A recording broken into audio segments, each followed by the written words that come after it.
You have 10 hours available and an important goal. You sit down, crack your knuckles, and decide that tonight is the night you finally start. Within 3 minutes, you are looking at your phone. Just one video becomes an hour. Then it becomes 2. The clock hits midnight, and you are no closer to the finish line than you were at dinner. Then the panic hits.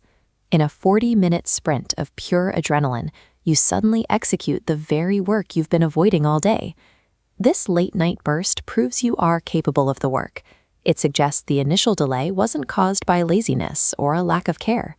Instead, a hidden psychological mechanism was actively blocking the start. We typically treat procrastination as a failure of time management. We assume more discipline or a better planner will solve the problem.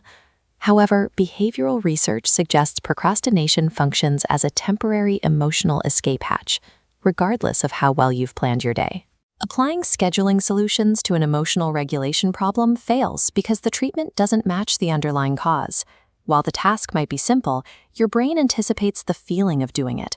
It projects boredom or fear, building an emotional barrier. This creates a conflict. Your future self wants achievement, but your present self endures immediate psychological friction.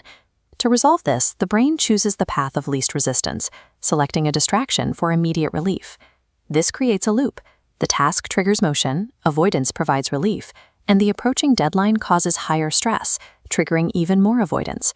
Procrastination provides an efficient, if destructive, system for regulating your mood in the short term. Data from an 18-year study of 3,000 adults reveals procrastination fluctuates, proving it is not a fixed trait. Analysis of therapy trials shows reducing it depends on 2 factors: building emotional clarity and increasing the task's perceived value. Successful participants used proactive control. They structured their actions to change how the task felt before the emotional barrier had a chance to fully form. This is vital because inaction has a compounding effect. Recent research into self-control shows a bidirectional relationship. Procrastination directly degrades your future willpower reserves. The act of avoiding work physically trains the brain for further inaction. Because this is a learned emotional loop rather than an unchangeable trait, you can address it by targeting your specific emotional triggers. We often wait for motivation to strike, but behavioral data suggests action must come first. Taking a step is what actually changes the brain's emotional state. If the barrier is boredom, you can restructure the environment to inject external rewards into the process. If you feel overwhelmed, shrink the first step to a microscopic size, like opening a single file, to bypass the brain's threat detection. For those blocked by a fear of failure, lowering the standard for the first attempt neutralizes performance anxiety. And when work feels meaningless, you must explicitly bridge the gap between the mundane task and an outcome you actually value. The goal is to pinpoint the exact emotional barrier blocking the first step.